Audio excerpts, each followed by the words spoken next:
I was actually having this conversation with someone that I work with at Overland magazine. We were talking about how it's just imperative for publishing to relate to digital media now, that there's no point kind of feeling sad and desolate about the good old days where you had the smell of an old book in your hands and so on. I think that if you want to engage with people, then digital media is a really important part of that. And I think a lot of people now, if they were starting a new publishing project, would start it online. But I think in a way the Almanac's got the best of both worlds, because there's that publishing history, that audience and that loyalty, but there's also their digital engagement. And it means that sleepers can build outside of Melbourne and even outside of Australia in terms of finding an audience. I also think it's much more democratic in some instances, because you can comment and exchange and share the work. And in some ways it's almost like going right back to the time before the printing press, when people read stories aloud and writing wasn't ever seen as being a private encounter of one individual with a book in their hands. It was seen as a social activity. So I think that's actually pretty damn good.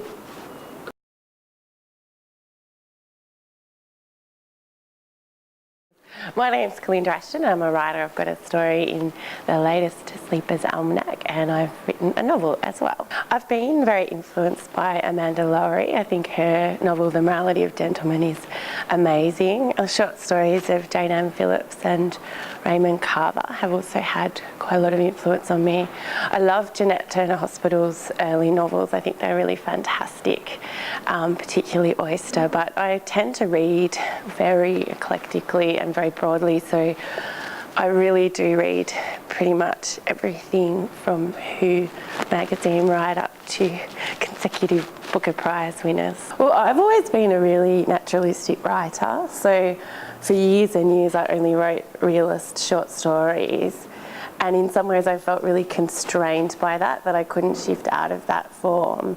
Then the last 3 years something happened to me where I started to become really fascinated by both the long short story and short stories where something just goes awry. So particularly the kind of writing that Peter Carey did in, for example, The Fat Man in History and War Crimes, looking at those models of short stories where things start off with a little bit of strange equilibrium and things seem fairly everyday, although there's a bit of tension and menace in the air, and then the stories just turn. I think the area of autobiographical intent in my writing is probably mainly to do with mood rather than events or characters. So I think I often take a certain tone of experience that I've either suffered or been happy to have and turn that into story writing. I do find that I've had quite eerie experiences where I write something on the page and then it happens to me. I guess it's just that old thing that you know much more than you think you know about yourself and your life. So all those unconscious elements that are full of anticipation or